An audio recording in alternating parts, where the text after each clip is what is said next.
80세에 목동이 되어 있는 모세를 부르셨죠. 그 부르심은 40년 전에 자신이 앞서 정하려다가 시작도 하기 전에 멈출 수밖에 없었던 그 일로의 부르심이었습니다. 하나님은 모세에게 신을 벗으라고 그 당시에 요구했습니다. 모세의 경험과 능력 그리고 세상과 접하며 배웠던 모든 것을 내려놓으라 그렇게 하시죠. 그리고는 그의 손에 지팡이를 하나 쥐어 주십니다. 이 부르심에서 아브라함의 하나님, 이삭의 하나님, 야곱의 하나님이었던 하나님은 모세의 하나님이 되시죠. 하나님을 얼굴과 얼굴을 대하여 만나게 된 것입니다. 그 시점으로 자신이 걸어가야 될 인생의 큰 그림을 그리게 되었다 그랬습니다. 더 이상 자신에게 집중하지 않고 부르신 하나님에게 집중하게 되죠. 주변에 의해서 마음이 흔들리지 않고 요셉으로 전달받았던 그 바통을 들고 부지런히 느보산까지 달려가서 여호수아에게 그 바통을 넘겨줄 수가 있었던 것입니다. 하나님의 자녀로 택하심을 받은 여러분, 택하신 자녀들을 하나님께서는 반드시 사명의 자리로 부르십니다. 그 사명의로의 부르심은 하나님의 나라를 위해서 어떤 일을 하기 이전에 하나님과 우리 자신이 얼굴과 얼굴로 대면하여 만나는 자리라고 할 수 있습니다. 이 자리를 통해서 우리는 우리의 마음의 시온의 대로를 구축하게 되고 이 시점으로부터 신나는 신앙생활이 시작되는 겁니다. 여러분에게 이 부르심이 속히 임하기를 축복합니다. 자, 하나님이 어떻게 일하시는가 하는 것들을 오늘 살펴보기를 원하는데 우리의 걸음걸이에 있어서 최고의 안내 지도가 될 수 있을 줄로 믿습니다. 모세가 이 부름을 받기 전 40년 전으로 돌아가서 말씀이 시작되죠. 오늘 읽었던 말씀에 보면 요셉을 알지 못하는 왕이 등장합니다. 그 왕은 자기 나라를 위해서 지혜로운 정책을 세우죠. 애굽을 위해서는 지혜로운 정책이지만 이스라엘 백성에게는 고역이었습니다. 이스라엘 민족을 형성하는 데 있어서 중요한 두 인물이 오늘 소개되죠. 요셉과 모세. 요셉과 모세는 출생으로 따지면 388년의 간격을 가지고 있고 요셉이 애굽 총리가 된 시점으로 따지면 355년 정도의 간격이 있습니다. 요셉이 죽은 시점으로 치면 278년 정도의 간격이 두 사람 사이에 있습니다. 이 긴 시간을 성경은 창성하여 심히 강성하여 온 땅에 백성이 가득하게 되었다라는 한 문장으로 설명을 합니다. 수백 년 되는 그 시간을 이렇게 한 문장으로 요약을 하고 있습니다. 요셉이 총리의 자리에 얼마나 오래 있었는지 우리 정확하게 알 수가 없지만은 30살에 총리가 되어 110살에 죽었으니까 7년 흉년, 7년 풍년을 지나갔으니 최소한 14년은 총리가 되었을 것이고 많게는 80년 동안 총리의 역할을 감당했을 겁니다. 또 모세는 80세의 부르심에 응답해서 120 죽기까지 40년 동안 하나님의 역사를 감당했습니다. 근데 이스라엘 백성의 수를 만드는 일에 400여 년의 시간이 소용되었지만 한 문장으로 성경이 요약을 하고 있다는 이야기입니다. 하나님께서 자기 자녀를 역사의 무대에 세우시는 시기와 그 기간은 각각 다를 것입니다. 그렇지만 우리의 삶에 있어서 버려야 할 것은 하나도 없다 그렇게 생각합니다. 모세나 요셉이나 하나님의 나라를 세우기 위해서 소중하게 쓰였던 그들의 시간들이 있지만은 사실 의미 없게 한 줄로 요약해서 설명한 것 같은 그 400년이 없이는 그들의 40년, 그들의 80년이 있을 수 없다는 이야기죠. 하나님의 자녀들의 인생에서 일어나는 그 삶의 조각들을 하나님께서는 모으셔서 당신의 일을 행하신다 하는 것들을 기억했으면 좋겠습니다. 오늘 성경 요셉과 그 시대 사람들 모두 죽었고 요셉을 알지 못하는 왕이 등장한 상황을 설명하고 있는데 이 부분이 잘 이해되기 위해서 좀 이스라엘과 애굽의 역사를 좀 살펴볼 필요가 있습니다.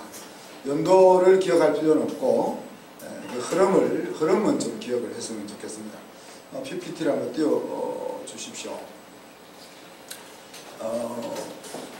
애굽의 역사를 전체 여러 가지 각도에서 역사를 구분하지만은 12왕조가 무너지면서 13왕조 때부터 애굽 토착 왕조가 아닌 힉소스 민족들이 애굽으로 들어오기 시작합니다. 애굽으로 들어오기 시작해서 전통 토착 애굽 왕조를 물리치면서 이렇게 애굽 나라를 지배 정복해 오기 시작하죠. 그것이 이제 17왕조까지 계속됩니다. 그래서 15왕조가 되었을 때에 이제 힉소스 왕조가 온전히 세워지게 되는 거죠. 그리고 16왕조, 17왕조 때는 이제 그 힉소스 왕조와 함께 또다시 애굽의 토착 왕조들이 자기들의 세력을 되찾기 위해서 일어나기 시작했고 17왕조의 카모스의 동생이 힉소스 왕조를 뒤엎고 18왕조를 시작하면서 다시 애굽 토착 부족들이 나라를 되찾는 그런 역사가 이어지게 됩니다. 그래서 1539년에서 1514년까지 투트모스 1세가 즉위하게 되는데 이때가 이제 18왕조의 세 번째 바로 왕이고 오늘 모세가 출생했던 시기가 바로 이 시기입니다. 다시 한번 좀 넘겨주시고 자 그럼 18왕조가 조금 전에 시작한 것처럼 17왕조의 조카가 이제 일대 아모세스 혹은 아흐모스라고도 부르는데 이름은 조금씩 이제 우리가 성경과 세속 역사에서 좀 다르게 불립니다. 그 사람이 죽고 이제 아멘호텝 1세가 2대 바로가 되는데 이 2대 바로가 후계자가 없이 아들이 없이 죽습니다. 죽으니까 그 밑에서 장군 노릇을 하던 투트모스가 왕위에 오르면서 투트모스 1세가 되고 이 왕은 이제 하셉수트라는 공주 하나만 낳게 됩니다. 물론 이제 후궁으로부터 여러 자녀들을 낳지만은 정실 부인으로부터 낳은 유일한 이제 공주가 하셉수트가 되는 거죠. 이때 이제 모세가 태어났다 그랬습니다. 그리고 성경에 말하고 있는 바로의 공주를 이야기할 때 이 하셉수트 공주를 이야기하는 겁니다. 자 그런데 이제 투트모스 1세가 아들이 없으니까 이제 누군가 대신 왕을 세워야 되잖아요. 왕을 대신 세워야 되는데 그러기 위해서 하셉수트 공주랑 투트모스 2세랑 결혼을 시켜서 투트모스 2세가 왕이 이제 4대 바로가 됩니다. 근데 4대 바로가 되는데 이 왕도 역시 병약해서 몸이 비실비실하게 되고 왕위에 오르지만 실질적으로는 이 공주 아내가 에집트 나라를 다스리게 됩니다. 근데 이 둘 사이에도 네페르가라는 딸만 하나 달랑 두고 남편이 이제 죽게 되니까 투트모스 3세를 이제 세우게 되는데 이 공주가 또 자기 딸과 양아들과 결혼을 시켜서 이 투트모스 3세가 바로 5대 바로가 되는 거죠. 복잡하죠. 그리고 이제 이 투트모스 3세는 바로 이제 그 공주의 양아들이고 모세가 이제 그 공주의 아들로 입양될 때 같이 양아들로 왕자로서 궁중에 머물렀던 사람이기도 합니다. 자, 그렇게 해서 이제 아이가 네페르가라는 딸이 6살 때 시집을 갔으니까 투트모스 3세도 어리잖아요. 어리니까 약 20여 년 동안 이 공주가 바로가 되어서 나라를 다스립니다. 그래서 이제 이집트 역사에서는 6대 바로로 넣기도 하고 안 넣기도 하는데 섭정을 하다가 에이 안 되겠다. 그래서 자기가 스스로 바로가 되어서 나라를 20여 년 동안 통치를 합니다. 그런데 이 당시에 18왕조 당시에 애굽 나라가 아주 왕성하게 부흥하게 되는데 이 하세수트 공주의 치적이 대단했던 거죠. 그리고 나서 이제 섭정이 끝나고 그러니까 투트모스 3세가 29세가 될 때 공주가 죽으니까 이제 이 투트모스 3세가 이제 절대 군주로 다시 등극하게 되죠. 5대 바로지만 그 29 되기 전까지는 나라를 제대로 다스리지 못하고 있다가 이제 자기 양엄마 공주가 죽고 나서 이제 절대 군주로 등극하게 됩니다. 자, 그러니 약 소년 시절에 왕이 되어가지고 계모가 나라를 대신해서 다스리는 동안에 있었기 때문에 계모에 대해서 마음이 아주 불편하고 안 좋았습니다. 그래서 이 에집트 역사에서 이 하셉수트 공주의 치적을 다 제거해버리는 일을 합니다.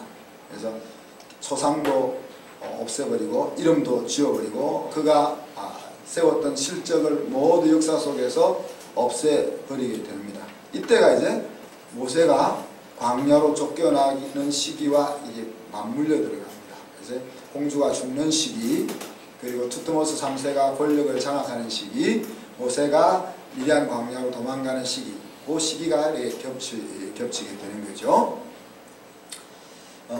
그리고 이제 아메노텝 2세가 등장하는데 이제 투트모스 3세가 죽고 나서 모세와 바로가 대결할 때 그때의 왕이 이제 아메노텝 2세입니다. 근데 이때는 국력이 점점 쇠퇴해가고 각지에서 반란이 일어나게 되고 그러니 왕이 한 업적이 역사상 별로 없습니다. 그리고 굉장히 나라가 어수선한 시기였다. 그래서 그냥 이스라엘 나라가 막 그냥 갑자기 하나님 뚝 이렇게 세운 것이 아니라 그런 역사적 흐름 속에서 이스라엘 나라가 이제 태동되게 되는 것을 이제 보는 거죠. 그래서 이 아메노텝 2세는 홍해에 빠져 죽고 나니까 투트모스 4세가 이제 등극을 하는데, 그러니까 졸지에 왕위를 계승함으로 인해서 왕위의 정통성이 없는 그런 왕으로 이제 등장하게 되는 겁니다. 이것이 이제 모세를 중심으로 해서 이스라엘 나라가 세워지기 전까지의 그 당시의 애굽의 왕조의 모습입니다. 자, 바로가 왜 요셉을 알지 못했는지 이 역사를 보면 우리가 좀 이해할 수 있겠죠. 역사에서 이민족 왕조였던 힉소스 왕조와 요셉을 지워버리고 싶었던 거죠. 마치 투트모스 3세가 자기가 절대 권력을 붙잡고 나서 계모의 행적을 다 역사 속에서 지워버렸던 것처럼 힉소스 왕조와 요셉에 의해서 다스려졌던 애굽의 역사를 없애버리고 싶었다 하는 이야기입니다. 그리고는 자기들 애굽의 고왕국의 영광을 재건하기를 원했던 왕이 바로 오늘 등장한 요셉을 모르는 왕, 그렇게 표현했습니다. 요셉을 몰랐다는 말이 역사적 인물인 요셉을 몰랐다는 것이 아니라 요셉에 대해서 알지 않기로 작정한 왕이다, 그렇게 이제 표현할 수가 있는 겁니다. 자, 애굽 나라의 역사와 모세의 출현, 그리고 출애굽 사건이 여러분 연출되고 있다 하는 사실들을 성경을 자세히 읽어보면 알 수 있습니다. 그냥 갑자기 하나님이 애굽에서 노예 생활을 하고 있는 이스라엘 백성들을 끄집어내어서 가나안 땅으로 데리고 가 이스라엘 나라를 만든 것이 아니라 수백 년 동안 마치 PD가 희곡을 가지고 연극과 아니면 영화를 찍어가는 것 같은 그런 장면들을 우리가 볼 수 있다는 이야기입니다. 토착 애국 왕조가 쇠퇴해 가면서 13왕조에서는 셈 계통의 힉소스 민족들이 발흥하게 되고, 이때가 요셉이 총리가 되는 때라 했죠. 다시 18왕조가 일어나서 이스라엘 민족을 말살시키려 하는 모세가 태어났던 그 시기, 그리고 공주와 투트모스 3세, 정치적으로는 모세와는 정치적인 대립각을 세웠던 그런 역사적인 사건들을 보면은 하나님이 자기 백성을 만들어가고 연출하고 있는 모습들을 우리가 알 수 있다. 자, 이런 상황 속에서 공주의 아들이었던 모세의 위치가 어땠는지 하는 것들을 생각해 볼 수 있죠. 애굽의 부귀영화를 버리고 민족과 함께 고난당하는 길을 선택했다라고 하나님께서 모세를 평가해 주셨는데, 자, 이 모세는 오늘 바로의 공주의 아들로 소개되고 있습니다. 그 공주는 병약했던 바로를 대신해서 애굽을 실질적으로 통치하던 사람이었습니다. 그리고 자기 어린 딸을 양아들과 결혼시켜서 섭정을 하다가 자기가 20여 년 동안 바로가 되어서 제국 애굽을 통치했던 여왕이었습니다. 이제 그런 상황 속에서 모세가 투트모스 3세의 정적이었으면서 공주에게는 오른팔과 같은 아들인 거죠. 계모와 왕 사이에는 대립각이 세워져 있고, 또 모세와 왕 사이에 대립각이 세워져 있으면서 모세와 공주 사이에는 가까운 그런 교감이 오고 가는 그런 구조 속에 모세가 있는 것이죠. 자, 이런 상황 속에서 애굽 사람 하나를 죽인 것이 문제가 되는 위치가 아니었다는 것을 알 수 있습니다. 네? 왕자, 그것도 지금 거의 왕과 같은 역할을 하고 있는 그 공주의 아들인 왕자가 백성 하나를 죽였다고 해서 그것이 문제가 될 정도의 위치가 아니라는 게 모세의 위치가.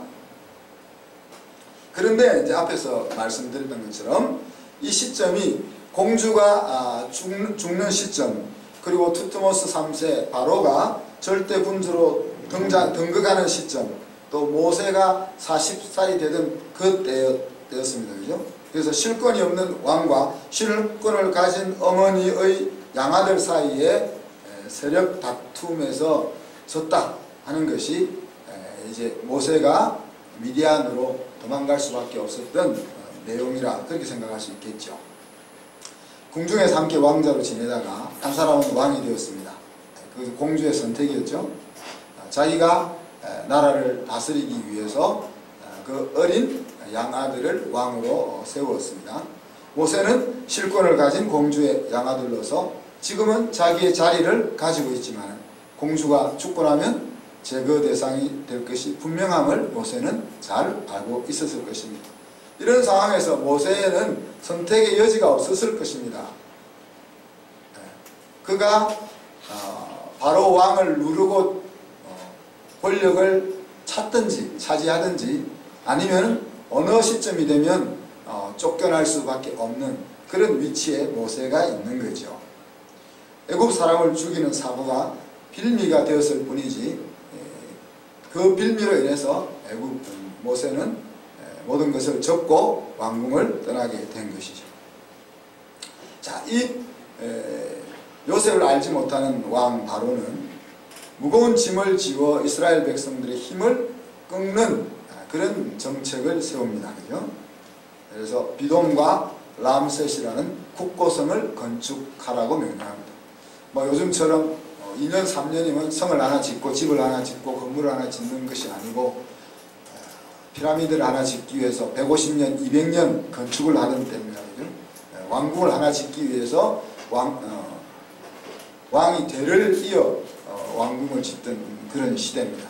그러니까 국고성 비동과 람셋이라는 큰 규모의 성을 두 개를 짓는다는 것은 사실 이스라엘 백성들에게서 혼신의 힘을 빼앗아갈 만한 큰 역사였던 것을 알 수가 있는 거죠.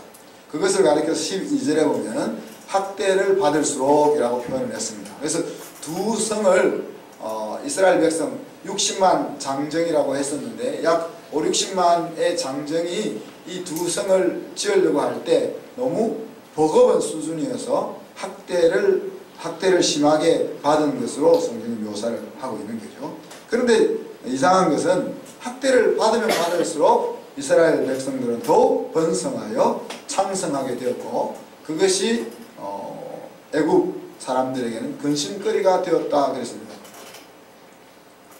바로의 정책은 무거운 힘을 쥐어서 백성의 수가 점점 줄어들고 그래서 이스라엘의 힘을 잃게 하기 위해서 두 성을 건축하게 시켰는데 오히려 더 수가 번성해 가고 더 강성해 가는 것을 볼 때 이제 2단계를 씁니다. 그죠? 역사를 더욱더 엄하게 하고 고역을 더욱더 괴롭게 했다. 그래서 흙을 이기는 작업과 벽돌을 굽는 작업과 또 거기다가 농사까지 시키면서 그 일을 엄하게 시켰다라고 이제 소개하고 있죠. 그리고는 히브리 산파에게 이스라엘 사람들 가운데서 여자들 가운데서 남자를 잉태하면 죽이고 여자를 낳으면 살게 두라 그런 정책을 또 세우게 되고 자 그때 17절에 보면 이 산파들이 하나님을 두려워해서 왕의 명령을 어겼다고 이야기합니다. 사실 쉬운 일은 아니겠죠. 지금 절대 권력이 내린 명령을 보이지 않는 하나님을 의식하며 어긴다는 것은 쉽지 않았을 것입니다. 그리고 왕이 그들에게 왜 남자들을 죽이지 않았냐 책망할 때 우리가 이르기 전에 이미 아이들을 낳아버렸기 때문에 어쩔 수 없었습니다 라는 핑계를 댔고 이와 같은 산파들의 행동은 하나님이 기쁘게 보셔서 그들에게 은혜를 베푸셨다 그렇게 이야기했습니다. 자 그러자 바로 왕은 이제 더 이상 피할 수 없는 정책을 세우죠. 이제 남자가 나면 무조건 나일강에 던져버려라 그랬습니다. 이스라엘 백성은 더 이상 피할 수도 없고 감당하기 힘든 고난의 시기를 만난 것입니다. 이런 시점에 하나님은 모세를 그 땅에 태어나게 하셨다. 자, 요셉을 알지 못하는 왕이 일어나서 이스라엘 백성들에게 고난과 고역으로 몰아가는 시점에서 우리가 생각해 볼 것이 있습니다. 요셉과 그 시대 사람들이 모두 죽은 이후에 300여 년 동안 하나님이 베푸신 은혜가 얼마나 놀랍고 큰 것인지를 우리가 상기할 수가 있습니다. 요셉이 살아있을 때는 요셉으로부터 은혜를 입은 백성들이고 대신들이니까 이스라엘 백성들에게 잘 대해줄 수 있었겠지만은 요셉이 죽고 요셉이 베풀었던 은혜를 경험했던 사람들이 다 죽은 그 이후의 시대에도 애굽 백성들이, 애굽 관리들이, 애굽 왕들이 이스라엘 백성들을 선대했다 하는 것은 하나님의 특별한 은혜가 있었다는 것을 우리가 생각해 볼 수 있는 거죠. 또한 고역을 받은 가운데서도 번성하는 은혜가 계속되었음을 우리가 볼 수 있습니다. 그것은 하나님이 그들을 버리신 것이 아니라 하는 것이 분명한 것이죠. 우리가 지금 고난과 어려움을 겪고 있지만은 이것이 하나님이 우리를 버린 징조가 아니라 하는 것이 분명하다는 이야기입니다. 그리고 하나님을 두려워하는 산파들을 통해서 하나님이 지금도 살아 일하고 계시다 하는 것을 보여주고 있다는 것이죠. 요셉을 알지 못하는 새 왕이 일어났다는 것은 표면적으로는 분명 엄청난 재앙입니다. 그러나 하나님의 일하심을 알게 되면 바라보는 눈이 달라질 수가 있는 거죠. 요셉을 알지 못하는 왕이 일어나 나라를 다스렸다는 것은 이제 하나님의 때가 되었다는 신호였습니다. 400년을 기다려왔던, 아브라함으로 거슬러 올라간 550년 동안 하나님이 주셨던 그 부르심과 비전이 구체화되는 신호다는 이야기죠. 또 위대한 민족의 지도자 모세의 출현을 알리는 것이기도 했습니다. 더 나아가서는 6월절 출애굽의 역사를 경험하는 서막이라고 하는 이야기입니다. 6월절이라는 것은 이스라엘 민족에게 있어서는 민족의 뿌리와 같은 것입니다.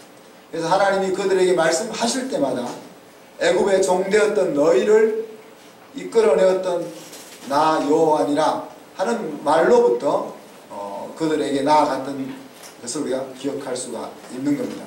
출애굽 사건이 없었다면 하나님과 이스라엘 백성 사이에 긴밀한 관계가 세워질 수 없었음을 알 수 있는 거죠.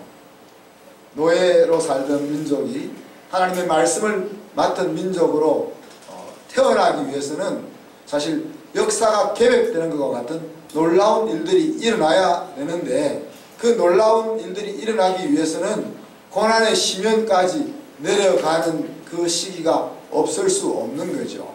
그래서 성경은 우리에게 믿음의 시련이라는 것을 이야기합니다. 그냥 믿음을 가지면 되는데 하나님께서 우리에게 왜 믿음의 시련을 허용한다고 했습니까? 시련이 없다면은 우리가 가지고 있는 하나님을 향한 신앙, 그 믿음이 참인지 거짓인지를 알 수 있는 방도가 없습니다.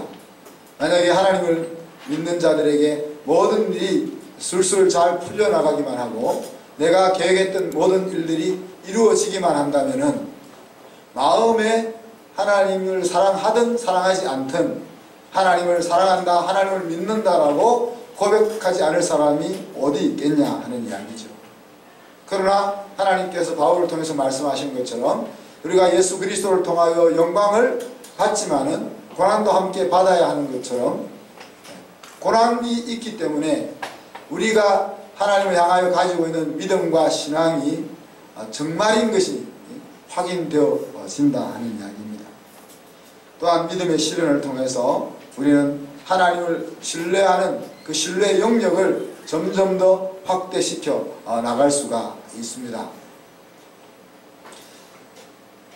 우리가 하나님을 얼마나 신뢰할 수 있느냐 하는 것이 하나님을 기쁘시게 할 수 있는 그 분량이 되는 거고, 하나님을 기쁘시게 할 수 있는 삶을 사느냐 하는 것이 내 인생의 승리와 행복의 관건이라 하는 것을 알 수가 있는 것이죠. 그런데 믿음의 시련이라는 것, 믿음의 도전이라는 것이 없이는 우리의 믿음의 능력을 넓혀 나갈 수가 없는 것입니다. 그렇기 때문에 하나님은 우리에게 믿음의 시련을 허락하는 것이죠. 또한 지난주 말씀을 우리가 살펴보면 이런 큰 역사를 통해서 비로소 우리는 하나님과 시온의 대로를 확 틀 수 있는 계기를 마련할 수 있는 것입니다. 우리가 옳다고 생각하며 걸어가던 그 길을 부인하고 내가 지금까지 살아왔던 인생이 잘못되었다, 이제는 내가 하나님께로 내 인생을 돌이킨다 라고 결단을 하기 위해서는 사실 우리의 인생이 뒤집어지는 그런 경험이 있어야만 가능한 것이죠. 바로 그것이 이제 6월절 사건인 것이고, 그 6월절 사건의 크기를 더하기 위해서는 더 깊은 수렁 속으로 이스라엘 민족이 내려가야만 했던 것입니다. 사랑하는 성도 여러분, 오늘날도 하나님을 알지 않기로 작정한 왕들이 군데에서 일어나고 있습니다. 역사에서 예수 그리스도의 이름을 제거하려는 세력들이 사람들을 선동하고 있습니다.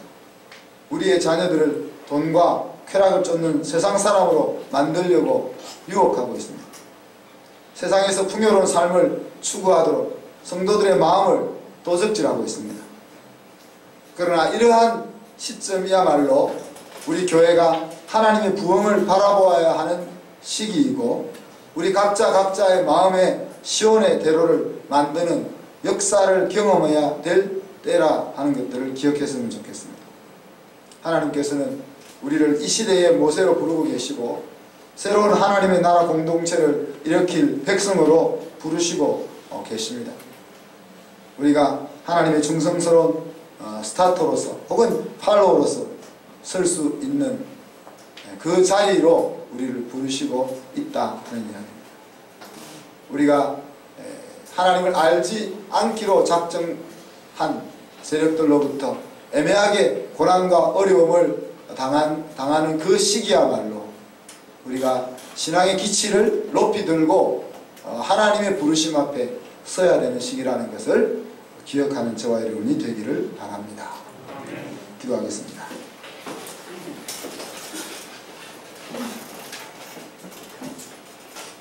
하나님, 모세를 통해서 이스라엘 백성들을 이끌어 하나님의 말씀을 맡은 백성으로 삼기 위해서 수백 년 동안 하나님이 역사의 주인이 되셔서 작업하셨던 모습들을 우리가 살펴보았습니다. 하나님의 나라를 이루기 위해서 온 세계의 역사를 억압하실 뿐 아니라 우리 한 사람 한 사람의 인생의 역사까지도 개입하시고 간섭하시는 하나님을 저희들이 알기를 원합니다. 하나님의 일하심을, 하나님의 역사하심을 우리가 온전히 이해하고 알게 될 때에 우리 앞에 다가오는 사건들 속에서 마음이 녹아내리지 않고 하나님의 의도를 바라보면서 우리가 우리의 부르심 앞에 응답할 수 있는 저희들이 될 줄로 믿습니다. 사랑하는 주님, 하나님을 알지 않기로 작정한 왕이 일어나서 이스라엘 백성들에게 고난과 고역과 억압을 가하지만은 그 가운데서도 하나님의 은혜는 여전하였고 그 가운데서도 하나님의 보호하심은 여전하였으며 하나님의 나라를 향한 길은 지속적으로 진행되고 있었던 사실을 우리가 바라보면서 우리가 인생을 살아가며 어려운 시점을 만날 때마다 그 속에서 일하시는 하나님을 보게 하시고 우리를 부르시는 그 부르심을 들을 수 있는 저희들이 되게 하여 주시옵소서.